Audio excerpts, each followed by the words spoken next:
something that has stayed with me for years. And the omega point is about what happens to good souls at the end of time. What happens to bad souls? What is the judgment? And how does mankind go on? What is the future after the end of time for those of us who continue on the earth? Because after all, Jesus says, the meek will inherit the earth. Some say, Bob Gleason, that the Mayans understood spirituality so much that this period is supposed to be a new enlightenment. It's almost as if a magic wand comes over the planet and everybody becomes good and nice to each other. I don't think that's going to happen. What do you think? Yeah, you know that there's a whole theory called Mayanism, which which contemporary Mayan shaman, have this vision of a transformational age. I've never seen any evidence that the historical Maya believed this. That we know from the Mexican sunstone that they have all five of the Mayan ages, and we are in the fifth age. That there's just no record of a sixth age, and we also know according to their traditions, the previous four ages, that Homo sapiens died by violence, and that it ended catastrophically. So that there's no evidence to assume that, according to the traditional Maya, that this the end of December 21st, 2012 is going to be any different from the four previous ages. However, and I'm not denying that there is a tradition among a lot of contemporary Mayan shamans that that this is going to be an age of transformation, and they may be right. They don't, but this is not something that's part of the historic tradition. Also, George, I was going to mention something that you've written about a great deal, is about what Whitley was talking about, the soul. You've written a lot about remote viewing and about the astral projection, and wouldn't that be and you've done it too, and wouldn't that be the soul leaving the body and witnessing these different things, even passing back and forth in time? Isn't that sort of evidence of the existence of the soul that Whitley was talking about? Absolutely. I mean, there's no question in my mind that the soul exists, that it's out there. And I think the Mayans were such an advanced culture that they knew these things. I don't know, as Whitley said last hour, we don't know how they knew these things, how they came upon them, but they sure knew it. Whitley and Bob, you're both on here together. Do you differ at all between your both theories, Whitley and Bob? What do you think? Well, I'm not sure.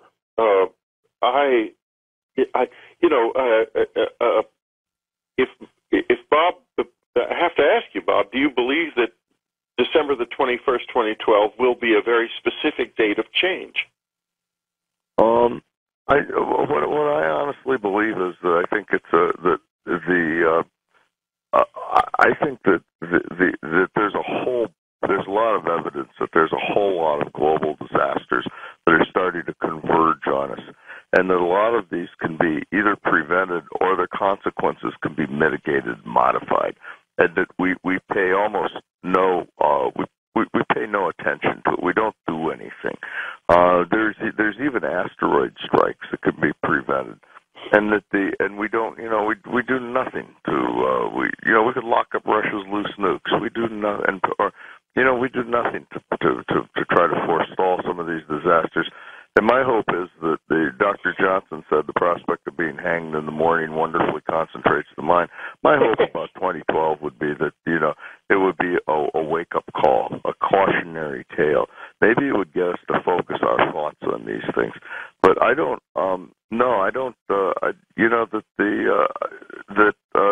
like yourself, Whitley, there's always that closet skeptic in me. And I would never dismiss the 21 prophecy out of hand.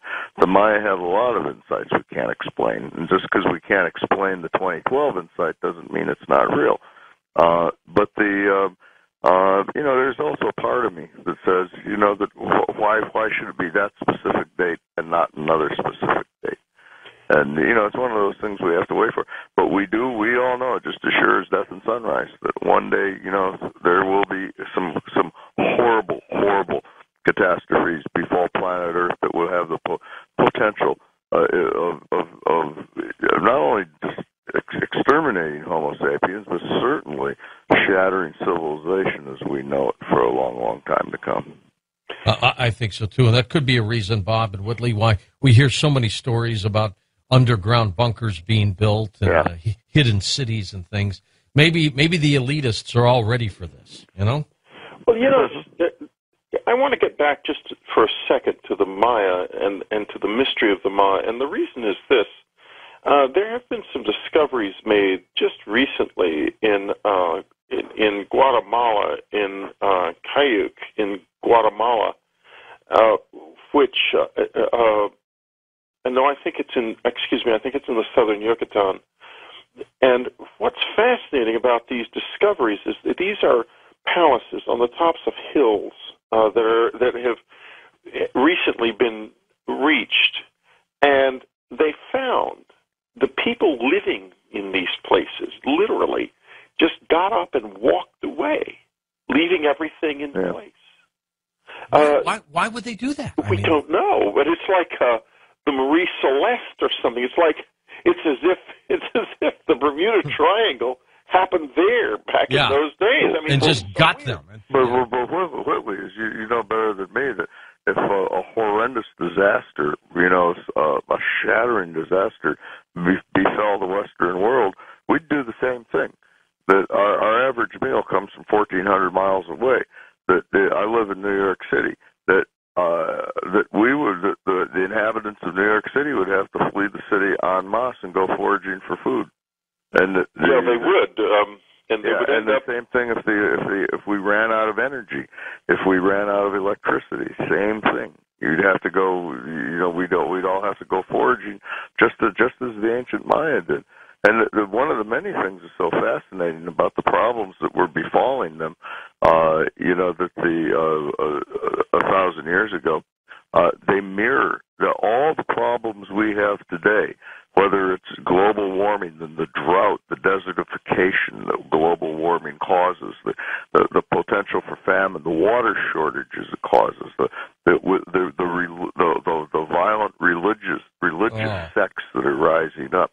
That they faced all those exact same problems that we're facing today, and that we would have to flee our cities en masse the same way they did. We would respond the same way they responded. Take the grid down for a few weeks, and no ATMs and no computers at stores. I was in a drugstore just a few weeks ago, and their computer systems went down, and they were trying to do this by hand. They couldn't do it. The place was in chaos. Yeah, that's right.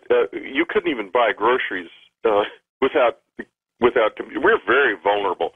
I think that's quite true. We are extremely vulnerable, and the Maya were too. But still, consistent finding, even though it's always possible, as some of the archaeologists comment about these sites, and they're in Guatemala and Yucatan, by the way, that this is some kind of a ritual activity. It doesn't look like it. It looks like these people literally put down what they had in their hands and got up and walked away and never came back. We'll be back in a moment with Whitley Strieber and Bob Gleason as we talk about 2012. Whitley's work, of course, is 2012, The War for Souls. Bob Gleason's Apocalypse 2012. Well, Journey to the Light, our book on the spiritual self, is available at most major bookstores now and also Amazon.com. It is out, came out this week, as a matter of fact, and it's a compilation of incredible stories by coast-to-coast listeners. And next Wednesday, we're devoting a program to Journey to the Light with some of those coast listeners who wrote in with incredible stories of spirituality and angels and intuition and ghosts. It's just an incredible array of stories, and they'll be on the program along with the co-author Bill Burns and a few other surprise guests as well. That'll be Wednesday. This book is called Journey to the Light. We'll be back in a moment with authors Bob Gleason and Whitley Strieber on Coast to Coast AM. And welcome back to Coast to Coast. I'm George Norrie. Science and science fiction writer Jerry Pournelle, who partners up a lot with Larry Niven, says hi to you, Bob, and Whitley. And Whitley, Jerry says, I'm reading the Omega Point. It's fascinating. So he's got his advance. Oh, great. I think it might be Whitley's best book.